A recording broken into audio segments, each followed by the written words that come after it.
ಓಂ ಶಾಂತಿ 15/7/2025 ಪ್ರಾರ್ಥ ಮುರುಳಿ ಬಾಪ್ತಾದ ಮಧುಬನ. ಮಧುರ ಮಕ್ಕಳೇ, ತಾವೀಗ ಭವಿಷ್ಯ 21 ಜನ್ಮಗಳಿಗಾಗಿ ಇಲ್ಲಿಯೇ ವಿದ್ಯೆಯನ್ನು ಓದಬೇಕಾಗಿದೆ. ಮುಳ್ಳುಗಳಿಂದ ಸುಗಂಧಭರಿತ ಹೂಗಳಾಗಬೇಕಾಗಿದೆ. ದೈವಿ ಗುಣಗಳನ್ನು ಧಾರಣೆ ಮಾಡಿ ಅನ್ಯರಿಗೂ ಮಾಡಿಸಬೇಕಾಗಿದೆ. ಪ್ರಶ್ನೆ: ಯಾವ ಮಕ್ಕಳ ಬುದ್ಧಿಯ ಬೀಗವು ನಂಬರ್ ವಾರ್ ತೆರೆಯುತ್ತಾ ಹೋಗುತ್ತದೆ? ಉತ್ತರ: ಯಾರು ಶ್ರೀಮತದಂತೆ ನಡೆಯುತ್ತಾ ಇರುತ್ತಾರೆ, ಪತಿತ ಪಾವನ ತಂದೆಯ ನೆನಪಿನಲ್ಲಿರುತ್ತಾರೆ. ವಿದ್ಯೆಯನ್ನು ಓದಿಸುವವರ ಜೊತೆಗೆ ಯಾರ ಬುದ್ಧಿಯೋಗವಿರುವುದೋ ಅವರ ಬುದ್ಧಿಯ ಬೀಗವು ತೆರೆಯುತ್ತಾ ಹೋಗುವುದು. ತಂದೆಯು ಹೇಳುತ್ತಾರೆ, ಮಕ್ಕಳೇ, ಅಭ್ಯಾಸ ಮಾಡಿರಿ. ನಾವಾತ್ಮರು ಸಹೋದರ ಸಹೋದರರಾಗಿದ್ದೇವೆ. ತಂದೆಯಿಂದ ಕೇಳುತ್ತೇವೆ. ಆತ್ಮ ಅಭಿಮಾನಿಯಾಗಿ ಕೇಳಿರಿ ಹಾಗೂ ಅನ್ಯರಿಗೂ ಹೇಳಿರಿ. ಆಗ ಬುದ್ಧಿಯ ಬೀಗವು ತೆರೆಯುತ್ತಾ ಹೋಗುವುದು. ಓಂ ಶಾಂತಿ. ತಂದೆಯು ಮಕ್ಕಳಿಗೆ ತಿಳಿಸುತ್ತಾರೆ, ಮಕ್ಕಳೇ, ಇಲ್ಲಿ ಕುಳಿತುಕೊಂಡಾಗ ಕೇವಲ ಶಿವ ತಂದೆಯ ನೆನಪಿನಲ್ಲಿರುವುದಲ್ಲ, ಅದು ಕೇವಲ ಶಾಂತಿಯಾಯಿತು. ಆದರೆ ಸುಖವೂ ಬೇಕಾಗಿದೆ. ಆದ್ದರಿಂದ ನೀವು ಶಾಂತಿಯಲ್ಲಿಯೂ ಇರಬೇಕು ಮತ್ತು ಸ್ವದರ್ಶನ ಚಕ್ರಧಾರಿಯಾಗಿ ರಾಜಧಾನಿಯನ್ನು ನೆನಪು ಮಾಡಬೇಕು. ನೀವು ನರನಿಂದ ನಾರಾಯಣ ಅಥವಾ ಮನುಷ್ಯರಿಂದ ದೇವತೆಗಳಾಗುವುದಕ್ಕಾಗಿ ಪುರುಷಾರ್ಥ ಮಾಡುತ್ತೀರಿ. ಇಲ್ಲಿ ಬಲೆ ಯಾರಲ್ಲಿ ಎಷ್ಟಾದರೂ ದೈವಿ ಗುಣಗಳಿರಲಿ, ಆದರೂ ದೇವತೆಗಳೆಂದು ಹೇಳುವುದಿಲ್ಲ. ದೇವತೆಗಳಿರುವುದೇ ಸತ್ಯಯುಗದಲ್ಲಿ. ಈ ಪ್ರಪಂಚದಲ್ಲಿ ಮನುಷ್ಯರಿಗೆ ಸ್ವರ್ಗದ ಬಗ್ಗೆ ಗೊತ್ತಿಲ್ಲ. ನೀವು ತಿಳಿದುಕೊಂಡಿದ್ದೀರಿ ಹೊಸ ಪ್ರಪಂಚಕ್ಕೆ ಸ್ವರ್ಗ, ಹಳೆಯ ಪ್ರಪಂಚಕ್ಕೆ ನರಕವೆಂದು ಹೇಳಲಾಗುತ್ತದೆ. ಇದು ಸಹ ಭಾರತವಾಸಿಗಳಿಗೆ ಗೊತ್ತಿದೆ. ಯಾವ ದೇವತೆಗಳು ಸತ್ಯಯುಗದಲ್ಲಿ ರಾಜ್ಯ ಮಾಡುತ್ತಿದ್ದರೋ ಅವರ ಚಿತ್ರಗಳು ಭಾರತದಲ್ಲಿಯೇ ಇದೆ. ಇವರು ಆದಿ ಸನಾತನ ದೇವಿ ದೇವತಾ ಧರ್ಮದವರಾಗಿದ್ದಾರೆ. ಬಲೆ ಅವರ ಚಿತ್ರಗಳನ್ನು ಹೊರದೇಶಕ್ಕೆ ಪೂಜೆಗಾಗಿ ತೆಗೆದುಕೊಂಡು ಹೋಗುತ್ತಾರೆ. ವಿದೇಶಕ್ಕೆ ಎಲ್ಲಿಗೆ ಹೋಗುತ್ತಾರೆಂದರೆ ಹೋಗಿ ಮಂದಿರಗಳನ್ನು ಕಟ್ಟಿಸುತ್ತಾರೆ. ಪ್ರತಿಯೊಂದು ಧರ್ಮದವರು ಎಲ್ಲಿಗೆ ಹೋದರೂ ತಮ್ಮ ದೇಶದ ಚಿತ್ರಗಳನ್ನೇ ಪೂಜಿಸುತ್ತಾರೆ. ಯಾವ ಯಾವ ಹಳ್ಳಿಗಳಲ್ಲಿ ವಿಜಯ ಪಡೆಯುವರೋ ಅಲ್ಲಿ ಚರ್ಚ್ಗಳನ್ನು ನಿರ್ಮಿಸುತ್ತಾರೆ. ಪ್ರತಿಯೊಂದು ಧರ್ಮದ ಚಿತ್ರವು ತಮ್ಮ ತಮ್ಮ ಪೂಜೆಗಾಗಿ ಇಟ್ಟುಕೊಂಡಿರುತ್ತಾರೆ. ನಾವೇ ದೇವಿ ದೇವತೆಗಳಾಗಿದ್ದೆವು ಎಂದು ಮೊದಲು ನಿಮಗೂ ತಿಳಿದಿರಲಿಲ್ಲ. ತಮ್ಮನ್ನು ಬೇರೆ ಎಂದು ತಿಳಿದು ಅವರ ಪೂಜೆ ಮಾಡುತ್ತಿದ್ದರು. ಅನ್ಯ ಧರ್ಮದವರು ಪೂಜೆ ಮಾಡುತ್ತಾರೆ. ನಮ್ಮ ಧರ್ಮ ಸ್ಥಾಪಕರು ಕ್ರಿಸ್ತನಾಗಿದ್ದಾರೆ. ನಾವು ಕ್ರಿಶ್ಚಿಯನರಾಗಿದ್ದೇವೆ ಅಥವಾ ಬೌದ್ಧಿಯರಾಗಿದ್ದೇವೆ ಎಂದು ಅವರಿಗೆ ತಿಳಿದಿರುತ್ತದೆ. ಆದರೆ ಹಿಂದೂಗಳು ಮಾತ್ರ ತನ್ನ ಧರ್ಮವನ್ನು ಅರಿತುಕೊಳ್ಳದ ಕಾರಣ ತಮ್ಮನ್ನು ಹಿಂದೂಗಳೆಂದು ಹೇಳಿಕೊಳ್ಳುತ್ತಾರೆ ಮತ್ತು ದೇವತೆಗಳನ್ನು ಪೂಜಿಸುತ್ತಾರೆ. ನಾವು ಆದಿ ಸನಾತನ ದೇವಿ ದೇವತಾ ಧರ್ಮದವರು ಎಂಬುದೇ ತಿಳಿದುಕೊಂಡಿಲ್ಲ. ನಾವು ನಮ್ಮ ಹಿರಿಯರನ್ನು ಪೂಜಿಸುತ್ತೇವೆಂದು ಹೇಳುತ್ತಾರೆ. ಕ್ರಿಶ್ಚಿಯನರಾದರೆ ಒಬ್ಬ ಕ್ರೈಸ್ತನನ್ನು ಪೂಜಿಸುತ್ತಾರೆ. ಆದರೆ ಭಾರತವಾಸಿಗಳಿಗೆ ಮಾತ್ರ ನಮ್ಮ ಧರ್ಮ ಯಾವುದು, ಅದನ್ನು ಯಾರು ಯಾವಾಗ ಸ್ಥಾಪನೆ ಮಾಡಿದ್ದರು ಎಂಬುದೇನು ತಿಳಿದಿಲ್ಲ. ತಂದೆಯು ಹೇಳುತ್ತಾರೆ, ಈ ಭಾರತದ ಆದಿ ಸನಾತನ ದೇವಿ ದೇವತಾ ಧರ್ಮವು ಪ್ರಾಯಲೋಪವಾದಾಗ ನಾನು ಪುನಃ ಸ್ಥಾಪನೆ ಮಾಡಲು ಬರುತ್ತೇನೆ. ಈ ಜ್ಞಾನವು ಈಗ ನೀವು ಮಕ್ಕಳ ಬುದ್ಧಿಯಲ್ಲಿದೆ. ಮೊದಲು ಏನನ್ನು ತಿಳಿದುಕೊಂಡಿರಲಿಲ್ಲ. ತಿಳಿದುಕೊಳ್ಳದೆಯೇ ಭಕ್ತಿ ಮಾರ್ಗದಲ್ಲಿ ಚಿತ್ರಗಳ ಪೂಜೆ ಮಾಡುತ್ತಿದ್ದೀರಿ. ಈಗ ನಿಮಗೆ ನಾವು ಭಕ್ತಿ ಮಾರ್ಗದಲ್ಲಿಲ್ಲವೆಂದು ತಿಳಿದಿದೆ. ಈಗ ನೀವು ಬ್ರಾಹ್ಮಣ ಕುಲಭೂಷಣರು ಹಾಗೂ ಶೂದ್ರ ಕುಲದವರಲ್ಲಿ ರಾತ್ರಿ ಹಗಲಿನ ಅಂತರವಿದೆ.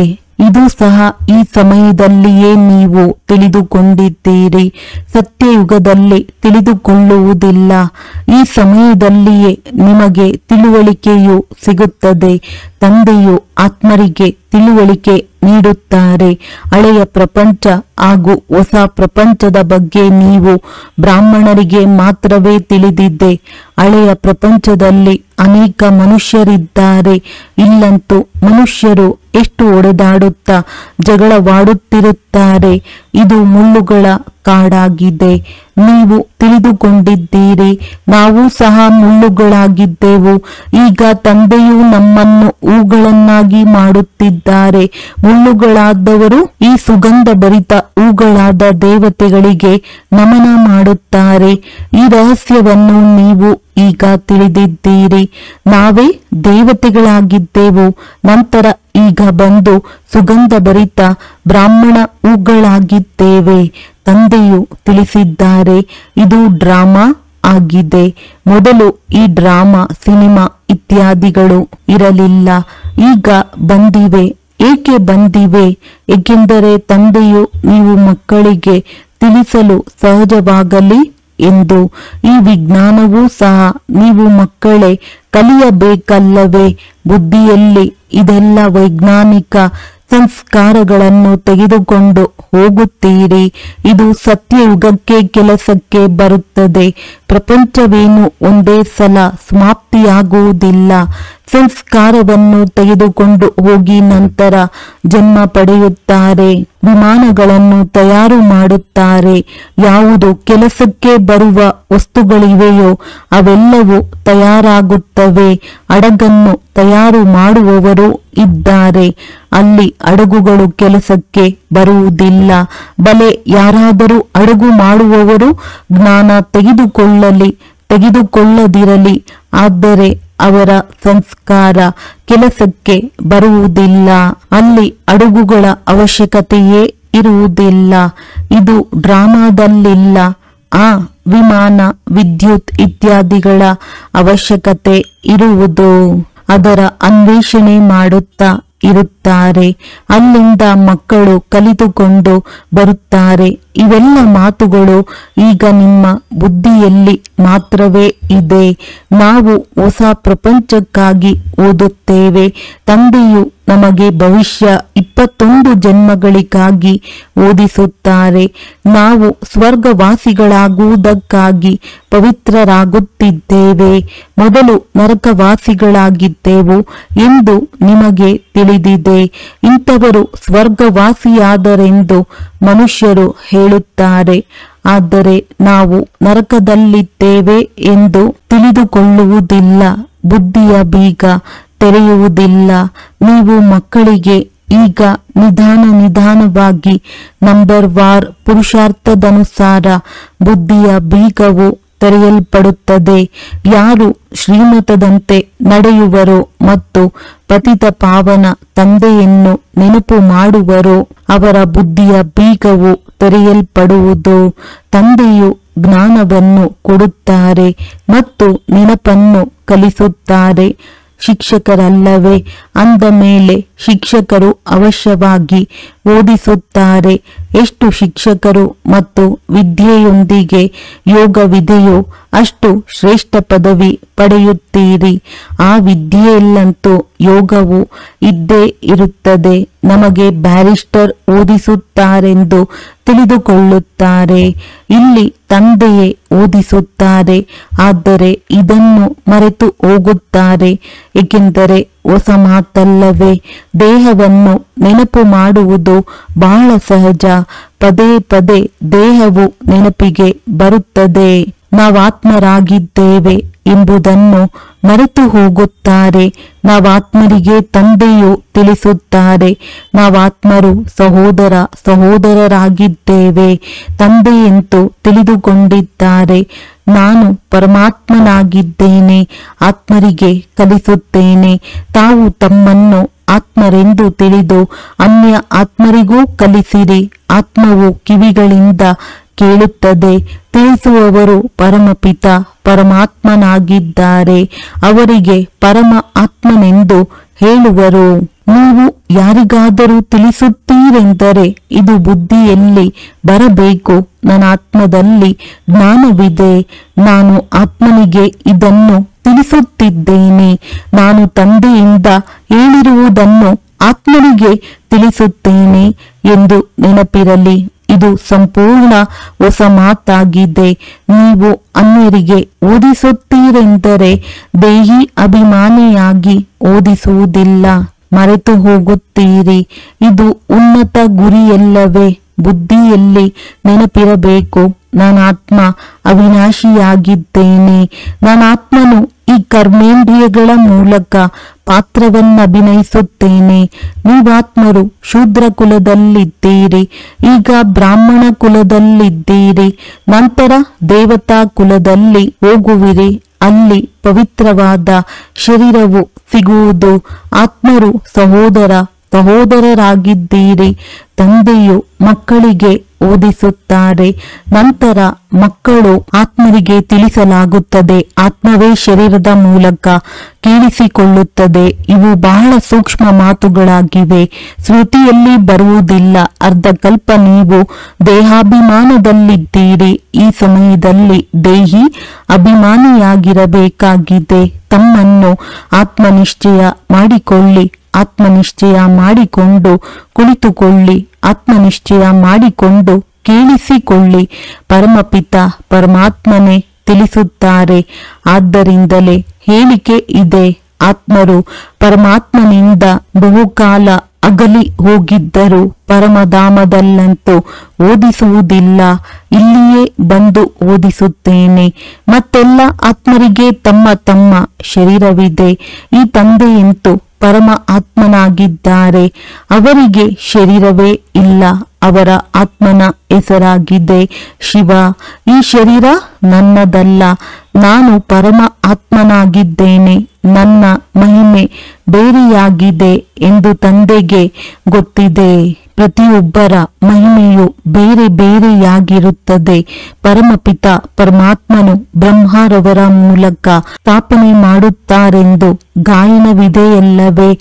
ಅವರು ಜ್ಞಾನ ಸಾಗರ, ಮನುಷ್ಯ ಸೃಷ್ಟಿಯ ಬೀಜರೂಪನಾಗಿದ್ದಾರೆ. ಸತ್ಯ, ಚೈತನ್ಯ, ಆನಂದ, ಸುಖ, ಶಾಂತಿಯ ಸಾಗರನಾಗಿದ್ದಾರೆ. ಇದು ತಂದೆಯ ಮಹಿಮೆಯಾಗಿದೆ.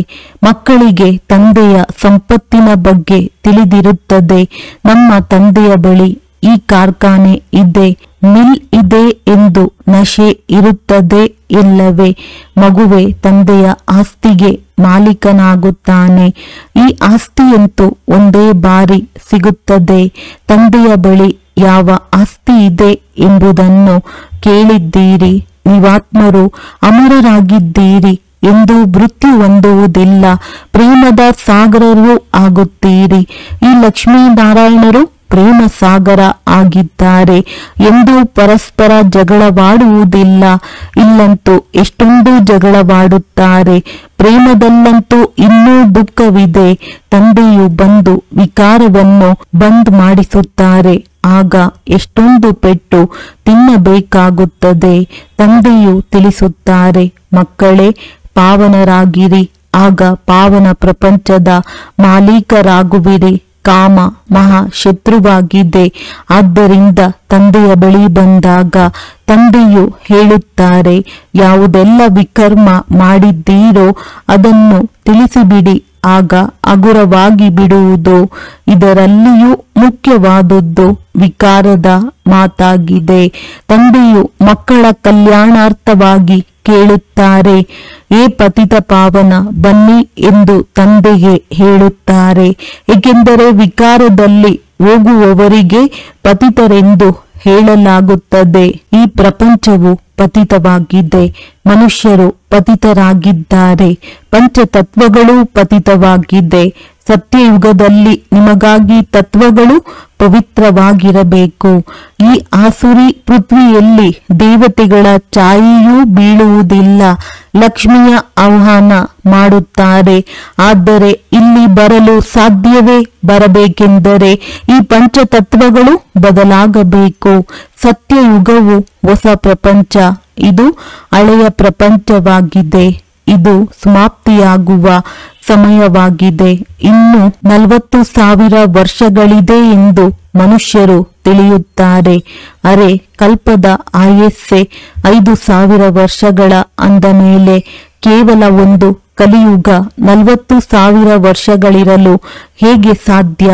ಎಷ್ಟೊಂದು ಅಜ್ಞಾನ ಅಂಧಕಾರವಿದೆ, ಜ್ಞಾನವಿಲ್ಲ. ಭಕ್ತಿಯು ಬ್ರಾಹ್ಮಣರ ರಾತ್ರಿಯಾಗಿದೆ, ಜ್ಞಾನವು ಬ್ರಹ್ಮ ಹಾಗೂ ಬ್ರಾಹ್ಮಣರ ದಿನವಾಗಿದೆ. ಇದು ಈಗ ಪ್ರತ್ಯಕ್ಷದಲ್ಲಿ ನಡೆಯುತ್ತಿದೆ. ಏಣಿಯ ಚಿತ್ರದಲ್ಲಿ ಬಹಳ ಸ್ಪಷ್ಟವಾಗಿ ತೋರಿಸಿದ್ದಾರೆ. ಹೊಸ ಪ್ರಪಂಚ ಮತ್ತು ಹಳೆಯ ಪ್ರಪಂಚಕ್ಕೆ ಅರ್ಧ ಭಾಗವೆಂದು ಹೇಳಬಹುದು. ಹೊಸ ಪ್ರಪಂಚಕ್ಕೆ ಹೆಚ್ಚು ಸಮಯ, ಹಳೆಯ ಪ್ರಪಂಚಕ್ಕೆ ಕಡಿಮೆ ಸಮಯ ಕೊಡುವುದಿಲ್ಲ. ಪೂರ್ಣ ಅರ್ಧ ಭಾಗವಿರುವುದು. ಇದರಿಂದ ಕಾಲು ಭಾಗವನ್ನು ಮಾಡಬಹುದು. ಒಂದು ವೇಳೆ ಅರ್ಧ ಭಾಗವೇ ಇಲ್ಲದಿದ್ದರೆ ಕಾಲು ಭಾಗ ಮಾಡುವುದಕ್ಕೂ ಆಗುವುದಿಲ್ಲ. ಸ್ವಸ್ತಿಕದಲ್ಲಿ 4 ಭಾಗ ಮಾಡಿದ್ದಾರೆ. ನಾವು ಗಣೇಶನೆಂದು ಬರೆಯುತ್ತೇವೆಂದು ಹೇಳುತ್ತಾರೆ. ಈಗ ಮಕ್ಕಳಿಗೆ ತಿಳಿದಿದೆ, ಹಳೆಯ ಪ್ರಪಂಚವು ವಿನಾಶವಾಗುವುದಿದೆ. ನಾವು ಹೊಸ ಪ್ರಪಂಚಕ್ಕಾಗಿ ಓದುತ್ತಿದ್ದೇವೆ.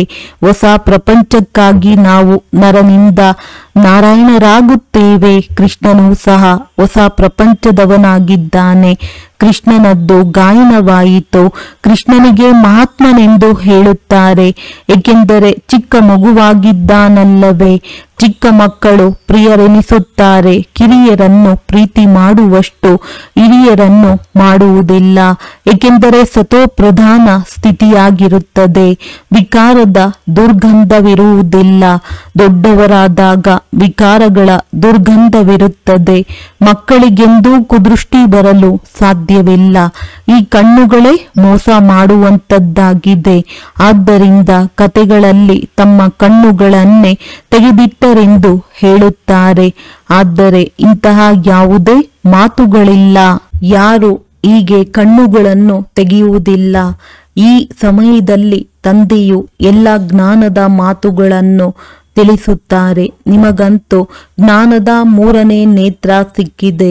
ಆತ್ಮಕ್ಕೆ ಆಧ್ಯಾತ್ಮಿಕ ಜ್ಞಾನ ಸಿಗುತ್ತಿದೆ. ಆತ್ಮದಲ್ಲಿಯೇ ಜ್ಞಾನವಿದೆ, ನನ್ನಲ್ಲಿ ಜ್ಞಾನವಿದೆ ಎಂದು ತಂದೆಯು ಹೇಳುತ್ತಾರೆ. ಆತ್ಮಕ್ಕೆ ನಿರ್ಲೇಪವೆಂದು ಹೇಳಲು ಸಾಧ್ಯವಿಲ್ಲ. ಆತ್ಮವೇ ಒಂದು ಶರೀರವನ್ನು ಬಿಟ್ಟು ಇನ್ನೊಂದು ಶರೀರವನ್ನು ತೆಗೆದುಕೊಳ್ಳುತ್ತದೆ. ಆತ್ಮವು ಅವಿನಾಶಿಯಾಗಿದೆ. ಎಷ್ಟು ಚಿಕ್ಕದಾಗಿದೆ. ಅದರಲ್ಲಿ 84 ಜನ್ಮಗಳ ಪಾತ್ರವಿದೆ. ಈ ಮಾತನ್ನು ಯಾರೂ ತಿಳಿಸಲು ಸಾಧ್ಯವಿಲ್ಲ. ಅವರಂತೂ ಆತ್ಮವೇ ನಿರ್ಲೇಪವೆಂದು ಹೇಳಿಬಿಡುತ್ತಾರೆ. ಆದ್ದರಿಂದ ತಂದೆಯು ತಿಳಿಸುತ್ತಾರೆ, ಮೊದಲು ಆತ್ಮಾನುಭೂತಿ ಮಾಡಿಕೊಳ್ಳಿರಿ. ಪ್ರಾಣಿಗಳು ಎಲ್ಲಿ ಹೋಗುತ್ತವೆ ಎಂದು ಕೆಲವರು ಹೇಳುತ್ತಾರೆ. ಅರೆ, ಪ್ರಾಣಿಗಳ ಮಾತನ್ನು ಬಿಡಿ, ಮೊದಲು ಆತ್ಮಾನುಭೂತಿ ಮಾಡಿಕೊಳ್ಳಿರಿ. ನಾನಾತ್ಮ ಹೇಗಿದ್ದೇನೆ, ಯಾರಾಗಿದ್ದೇನೆ? ತಂದೆಯು ಹೇಳುತ್ತಾರೆ, ತಮ್ಮನ್ನೇ ಆತ್ಮನೆಂದು ತಿಳಿದುಕೊಂಡಿಲ್ಲ ಅಂದ ಮೇಲೆ ನನ್ನನ್ನು ಹೇಗೆ ತಿಳಿದುಕೊಳ್ಳುವಿರಿ?